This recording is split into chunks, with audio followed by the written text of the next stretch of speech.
Bonjour à tous, c'est sur ma chaîne YouTube. Aujourd'hui, je vais vous présenter une recette de sauce, ou plutôt d'un assaisonnement. Il s'agit de la Worcestershire sauce, mais la version vegan. C'est très pratique notamment pour faire du curry japonais ou toute autre forme de curry pour donner un goût supplémentaire, ou donner du peps à votre marinade. Et sinon, pour la recette, c'est tout de suite.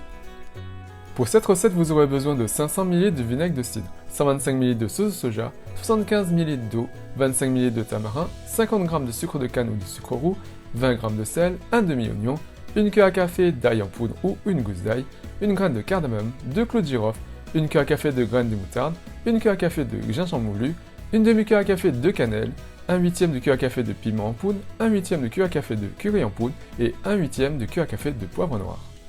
Alors concernant le demi-oignon, on va enlever la partie extérieure, donc on l'épluche, tout simplement, voilà. Ensuite, on coupe la partie supérieure desséchée, puis on garde la base racinaire et on va inciser dans ce sens. Oui, vous l'avez compris, on va détailler tout ça en brunoise. Mais ce n'est pas obligatoire. On coupe donc parallèlement 2 fois et on insiste sur la base. Voilà. Et on détaille en brunoise. Si vous avez de l'oignon en poudre, vous pouvez bien sûr substituer le demi-oignon par une cuillère à café d'oignon en poudre. Sinon, vous pouvez également couper l'oignon et détailler tout ça finement en lamelles.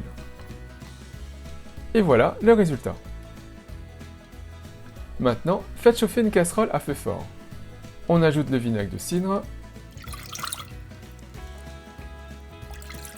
Voilà. Le poivre noir, le piment en poudre, la cannelle, l'ail en poudre, le gingembre, les clous de girofle, la cardamome. On ajoute le sel, la sauce de soja, le sucre de canne, voilà, les graines de moutarde, ça ressemble à ça si vous n'en avez jamais vu. On ajoute le tamarin liquide, voilà, on ajoute l'oignon,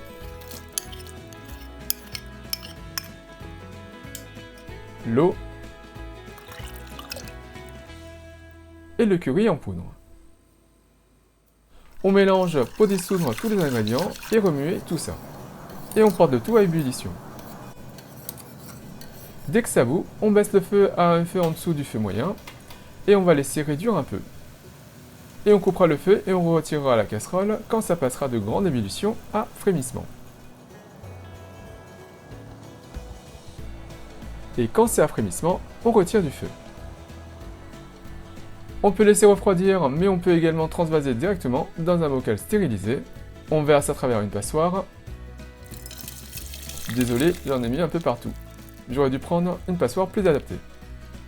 On retire donc tous les éléments solides, mais vous pouvez bien sûr laisser infuser encore plus et les laisser refroidir avant de transvaser.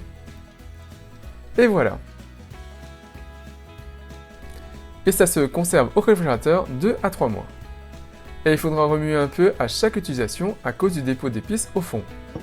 Et voilà le résultat. Et il ne me reste plus qu'à vous souhaiter de bonnes préparations. Donc voilà, comme vous avez pu voir, cette recette de Worcestershire sauce vegan est vraiment très facile à faire. Donc n'hésitez pas à la réaliser et à la mettre dans une jarre stérilisée, ça se conserve plusieurs mois au réfrigérateur. Et sinon, si vous réalisez cette recette, n'hésitez pas à me laisser un commentaire juste en dessous à me dire ce que vous avez pensé. N'oubliez pas également de cliquer sur la petite cloche pour être notifié de la mise en ligne des prochaines vidéos. Et comme d'habitude, si vous appréciez cette recette, si vous appréciez cette vidéo, n'hésitez pas à faire un big thumbs up, à liker la vidéo, à la partager autour de vous, à vous abonner à ma chaîne YouTube, à me suivre sur les comptes Twitter, Instagram et Facebook, à soutenir la chaîne Hey Little Jean. Et moi je vous souhaite de passer un bon réveillon et de bonnes fêtes de fin d'année. Et je vous dis à très bientôt. Bye!